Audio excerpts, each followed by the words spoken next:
Hello, it's Melissa Daphnis from Your RV Dream, and I am here to tell you about my biggest RV mistake to date and to explain, I guess, just what's happened to me. It's been maybe almost a month, maybe 1 month since I've sent out a video or an email, and I have to tell you what happened.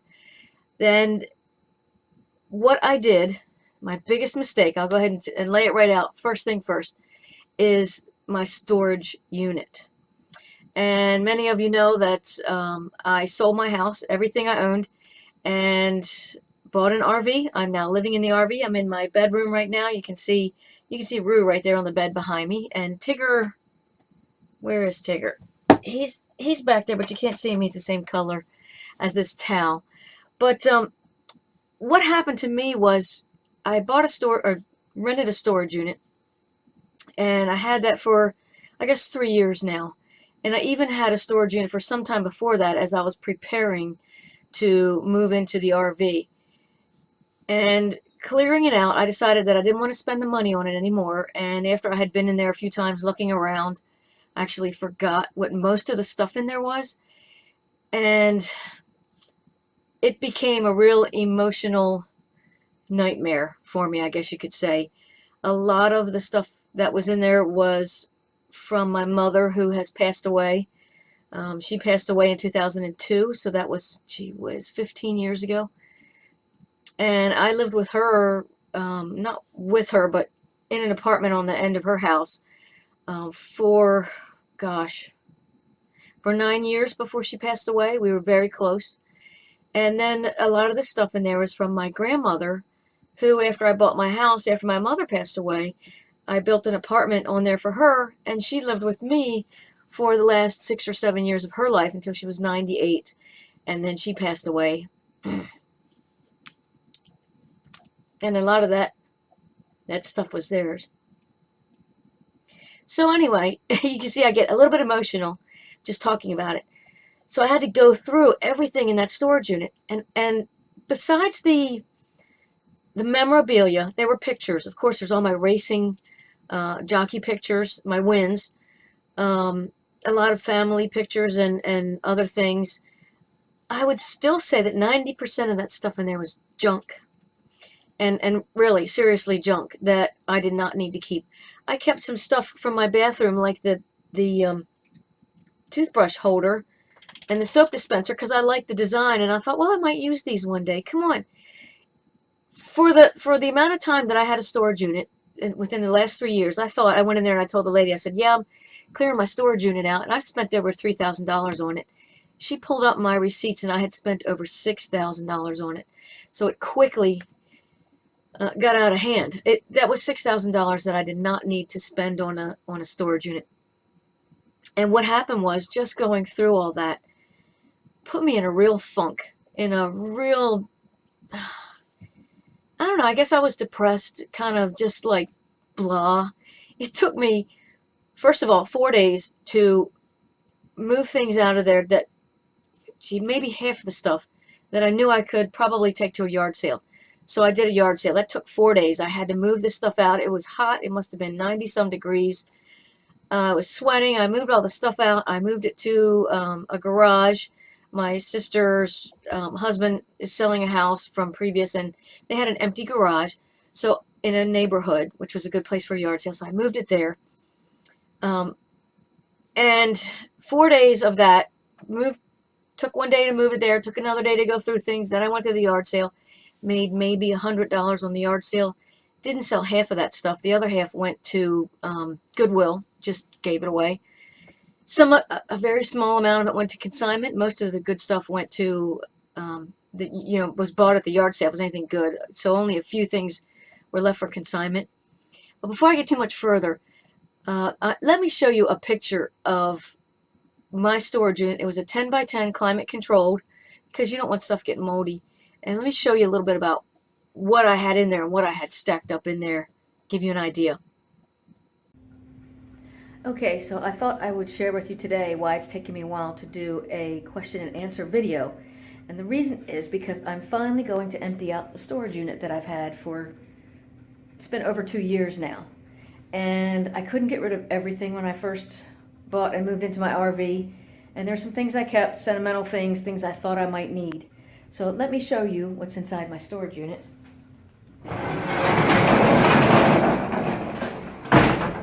And why I need to get rid of it. This is a 10 by 10 storage unit with a lot of stuff in it. And I can't even remember what's in this storage unit. Let's see. There's a saddle all the way in the back, and there's an easy up tent right here, but I want to use that for the RV. Lots of boxes of stuff, extra papers, office stuff, all kinds of stuff that I don't even remember what's in there.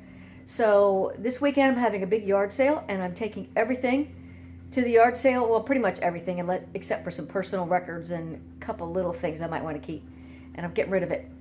Okay, so now that you've kind of seen what was in there, let me show you what I narrowed everything down to keep. This is basically what I have left that's important.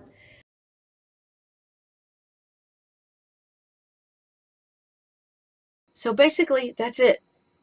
6 boxes of things. Most of those are pictures that I'm going to digitize and have them put on, on my computer, because my computer is the only thing that I carry with me.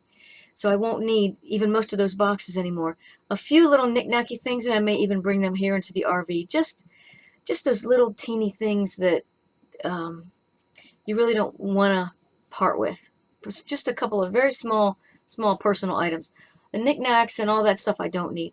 I still have a bunch of stuff in the back of my trailer that I'm going through. Some I may want to keep, like I may want to keep a tent with me and a sleeping bag if I ever go somewhere and I want to go out tent camping, or take my motorcycle on an adventure and go tent camping with that. So most of the stuff, I didn't even need to have it. So here's the rub. If I can save you from making a mistake of renting a storage unit for even 1, 2, 3, or more years, that is just going to have a bunch of stuff sitting in there. You're probably going to forget what's in there, and you're probably not going to need it.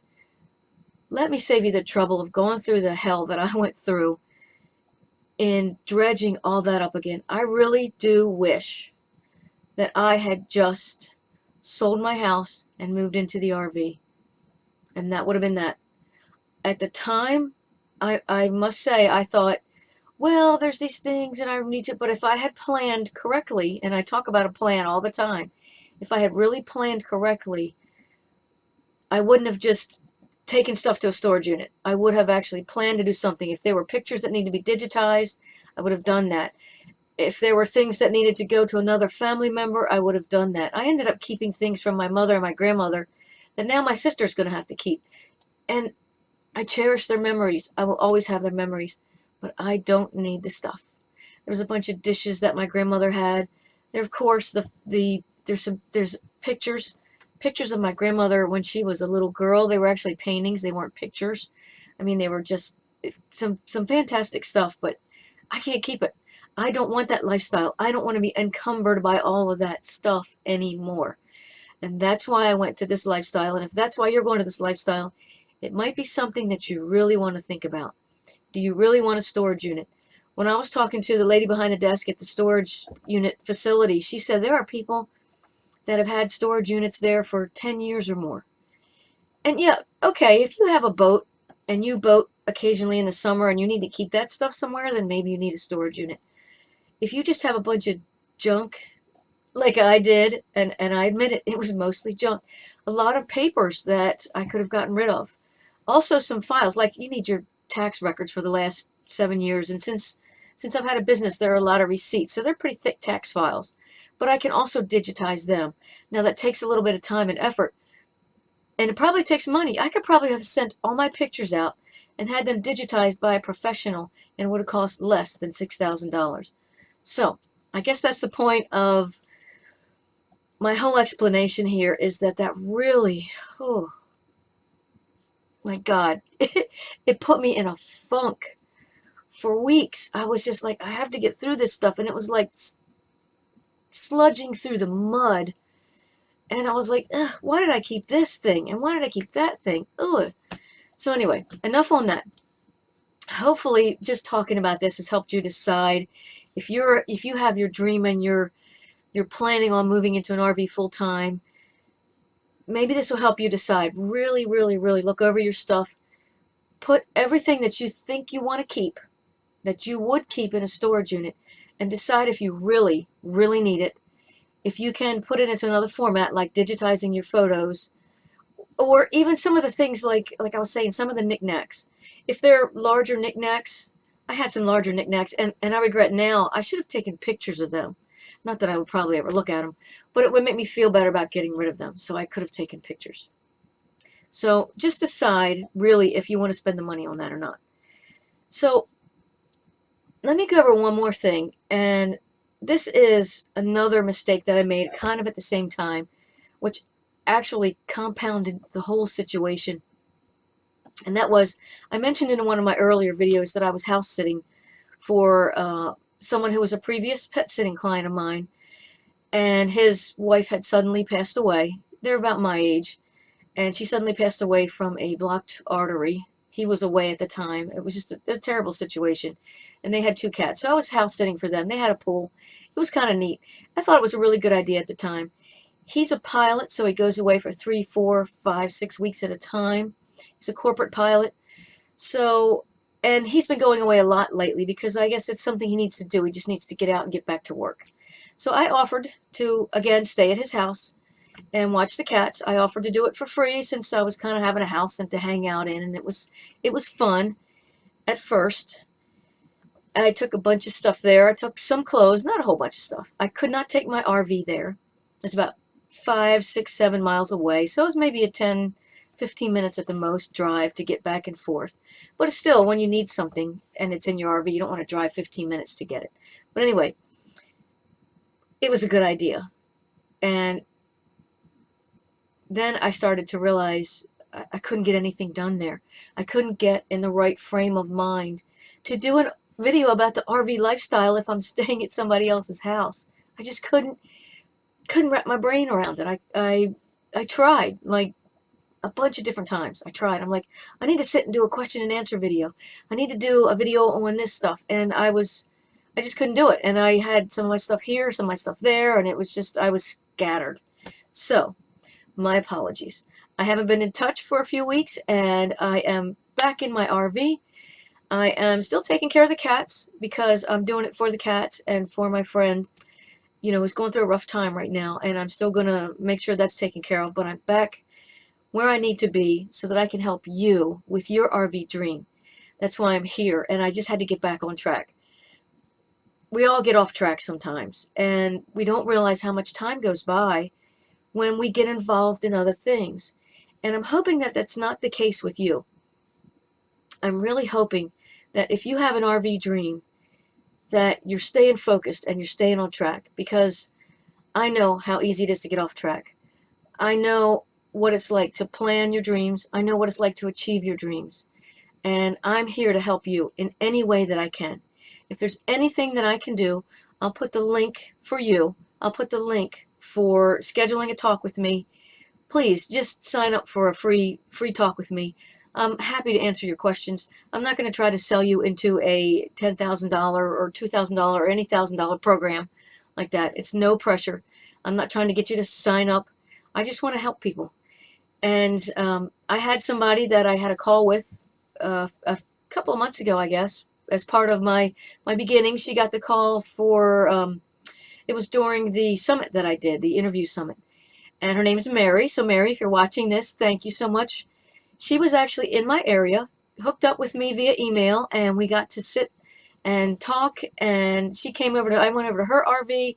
She came over to mine, and we got to share some experiences. And that, I was so happy to meet you. And really, Mary, you told me how important it was that I offered to talk to people, and I'm going to keep doing that.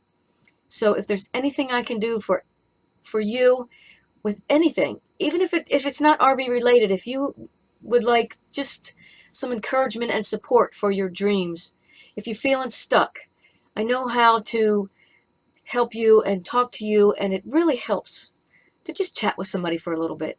And to all the people out there that I've talked to, if you're one of the people that I've talked to, Thanks for getting in touch with me. I really enjoy helping people. That's why I'm here. That's it. That's why I'm here. So I hope that today's video has helped you somewhat to understand about whether or not you should get a storage unit. And I also hope it's helped a little bit with if you're stuck anywhere. Because getting stuck is tricky. It sneaks up on you. And sometimes you're stuck for a longer period of time than you realized. And you just need a little help to get out of that stuckness. So if that's the case, check the link in the comments section below. Schedule a call. It's easier to get you to schedule a call than you to call me because I might be sleeping, I might be in the shower, I might be out, walking the doggies, although Rue doesn't look like she's in a mood for a walk right now. But just schedule a call. Let's get together and talk, and I'd love to hear about your dreams. So until the next time, I've got a lot of great things planned, and to keep your eyes open for that. I'm wishing you safe travels, blue skies, and smooth roads. This is Melissa from Your RV Dream. Have a wonderful day.